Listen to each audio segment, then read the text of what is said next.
রবিবার সারদা মায়ের ১৭২তম জন্মতিথি। প্রতিবারের মতো এবারও এই বিশেষ দিনে উৎসব অনুষ্ঠানের আয়োজন হয়েছে বেলুর মঠে।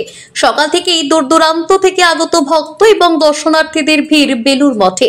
ভোর ৪:৪৫ শ্রী শ্রী মায়ের মন্দিরে মঙ্গল আরতির মধ্যে দিয়ে সূচনা হয়। তা দিনভর নানান অনুষ্ঠানে সুসজ্জিত।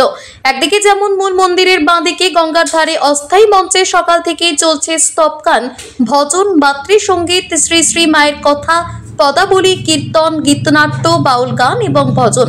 মেলার দিকে প্রসাদালয়ে প্রসাদ বিতরণ, সন্ধ্যারতি এবং ভজনের মধ্যে দিয়ে মায়ের জন্মদিনের পরিসমাপ্তি।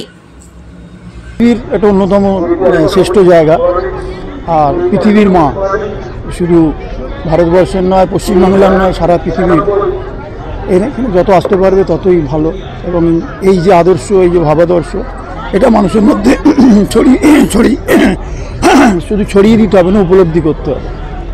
তাহলে যে সমস্যাগুলো থাকে জীবনের এবং সর্বতোভাবে যে সমস্যাগুলো হয়, এই জায়গা থেকে যদি আসতে পারে, সেই উপলব্ধি বোধটা এই জায়গা থেকে আসবে। ঠাকুর রামকৃষ্ণ, শ্রীরাম, মা সারদাময়ী, স্বামী বিবেকানন্দ, এনাদের ভাবধারা, এবং এদের বলছি না যে আমি যে তুমি সবসময় এদের নিয়ে থাকো, কিন্তু এদের আদর্শ, এদের ভাবধারা যা বলে গেছে, সেইটা যদি একটু মেনে চলে, তাহলে মনে হয় পৃথিবী, ভারতবর্ষ, সব পশ্চিমবাংলা সব কিছু সুন্দর এবং শান্তভাবে চলবে। বেলুরের এই পূর্ণভূমি ঠাকুরের পদতলে আসলে কেমন লাগে? আজ এবার বিশেষ দিন, মায়ের জন্মদিন। এটা তুমি আমি মনে প্রাণে বিশ্বাস করি যে ঠাকুরমা স্বামীজি না ডাকলে আসা যায় না, এবং হাজার চেষ্টা করলেও আসা যায় না। এবং এটা এমন একটা পূর্ণভূমি যেখানে সে আসতে পারাটা তার কৃপা হলেই তাকে সে আসতে পারে। এই আজকে আমি, তুমি সব, তোরা সব এসছিস, তার অশেষ কৃপা, তাই আমরা এখানে আসতে পেরেছি, এটা আমি মনে করি।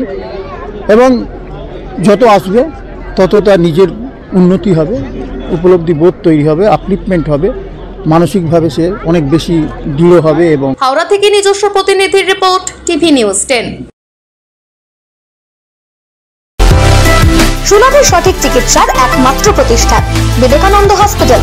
24 ঘন্টা emergency service, blood bank, trauma care. আপনাদের সেবায় আমরা তৎপর। গুণমান ও পরিষেবায় দুর্গাপুর বিধাননগরের ডক্টর জাকির হোসেন এভিনিউর বিবেকানন্দ হসপিটাল শিল্পাঞ্চলের মানুষের মন জয় করেছে।